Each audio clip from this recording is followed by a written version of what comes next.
the Banshee.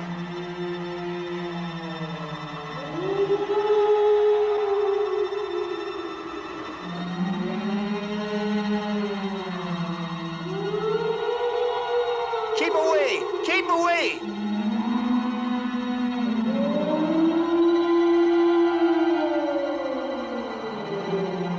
Keep away from her! Keep off!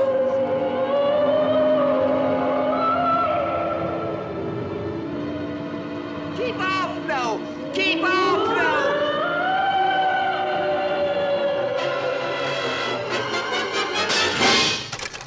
I'm excited to talk to you. You know, St. Patrick's Day came and went, and wouldn't you believe it? You and I had a Zoom meeting, and the one thing I did not mention, I blew it, was Darby O'Gill and the Little People, Sean Connery's finest.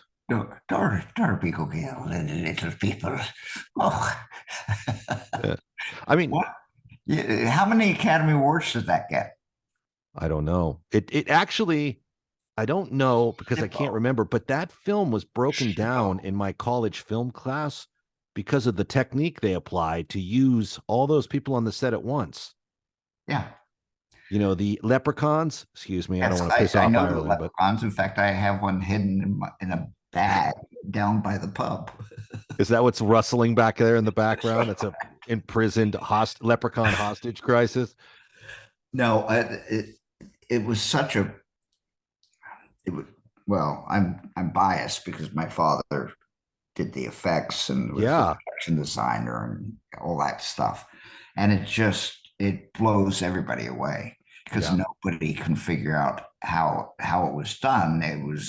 Some people call it forced perspective. I can't force perspective. It's silly. So rather, I say split scale, and combining the two, you have a mirror with front mirror that you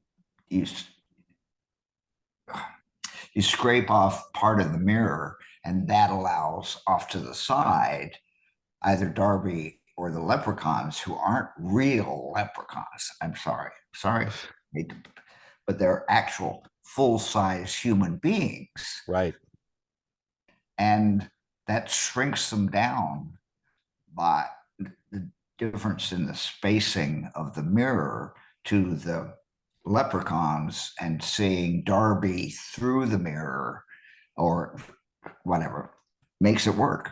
It's actually super impressive, and thank you for debunking the myth that you used actual leprechauns. The Leprechaun Union, the SAG division of the Leprechaun Union, is relieved to hear that none of their people were exploited in this production. But what's interesting?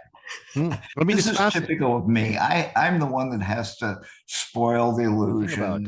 And yes, there are no leprechauns in Darby O'Gill, but what was impressive was everyone had different theories on how that was done, and that was so cutting edge. I mean, the rumor was that they rented every light rig in Hollywood that was available. Like they cleaned out all the grip and electric houses for every possible light so they could actually scale it proper. I mean, it's amazing. It wasn't about scaling. It was about depth of field.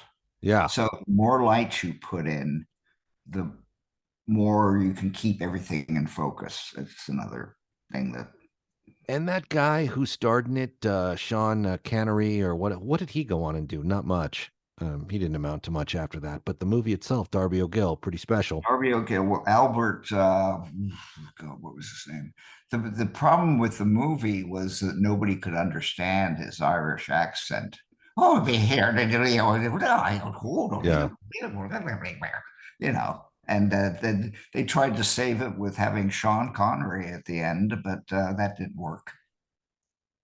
You don't think that worked? You don't think that worked for the movie? I thought it was a brilliant movie. For sure. I loved it from the first.